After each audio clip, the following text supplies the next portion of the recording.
सालों का क्या हुआ सेविंग, मेरे क्लाइंट के साले ने अपना म्यूचुअल फंड में पैसा डालने के लिए सरेंडर करवा के उसमें डिपॉजिट करवा दिया। अभी जो लोग म्यूचुअल फंड के अलावा डायरेक्ट ट्रेड करके भी पैसा इनकम कर रहे हैं, वो फिर बोल रहे हैं कि म्यूचुअल फंड में भी पैसा रखना ठीक नहीं है, वो रेट ऑफ रिटर्न उसका जितना दिखाया जाता है उतना नहीं है, मतलब उससे आधे से भी कम में आएगा।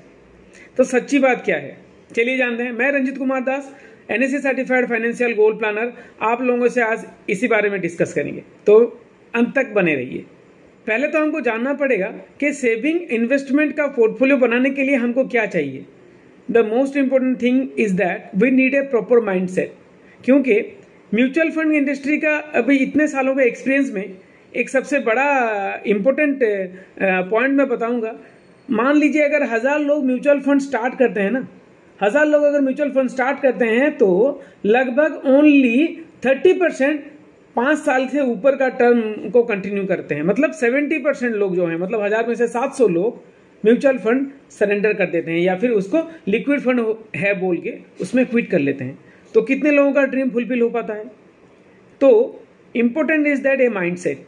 चाहे आप LIC में रखिए और किसी इंश्योरेंस के थ्रू से उसके सेविंग में रखिए, आपके बैंक में रखिए, कहीं पे भी रखिए, लेकिन माइंडसेट जरूरी है।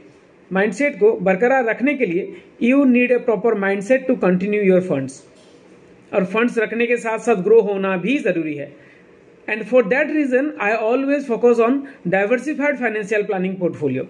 इससे हम क्या सीखते हैं, आप ये एक कमेंट पे आप एक स्क्रीनशॉट में दिया हूं, उसको देखिए पॉज करके, उसमें से आपको क्या मालूम चलता है। उसमें म्यूचुअल फंड को एनालाइज किया गया है कि इतने का रिटर्न है, इसमें से LTCG का परसेंटेज निकलने का बाद इतना रिटर्न रहेगा, उसका मतलब कैपिटल गेन टैक्स वगैरह सब जाने के बाद इतना रहेगा। और उसी साथ यहाँ पे भी और एक हम दिए हैं, देखिए एक स्क्रीनशॉट है, जो इसमें आपको पता चल जाएगा कि अगर वही सेम चीज अगर बैंक में रखे होते तो क्या होता, वही सेम चीज अगर म्यूचुअल फंड में ना रख के अगर दूसरे कहीं जगह पे रखे तो क्या होता। अगर कोई इन्फ्लेशन एडजस्ट करने के बाद भी अगर फिर भी अगर आज के रिटर्न के हिसाब से इन्फ्लेशन एडजस्ट करके भी उस टाइम पे रिटर्न देता है ना, that is also a Fortune. हमसे जुड़े रहने के लिए हमसे कॉन्टैक्ट कीजिए, हम आपको बेस्ट एडवाइस देंगे, आपके नीड के हिसाब से देंगे, मिल के बैठेंगे और उसी के हिसाब से डिस्कशन करेंगे। तो एक प्रोफाइल ऐसा बनाएंगे, चाहे सिचुएशन कोई सा भी आ जाए, लेकिन आपका फंड आपके जरूरत के टाइम पे निकलना जरूरी है। अगर जरूरत के टाइम पे आप पैसा ना निकाल पाओ तो वो पैसा रखने का फायदा क्या। और टाइम के हिसाब से वो अगर इन्फ्लेशन एडजस्टेड भी हमको ना मिले उस टाइम पे तो उसको रखने के भी फायदा क्या।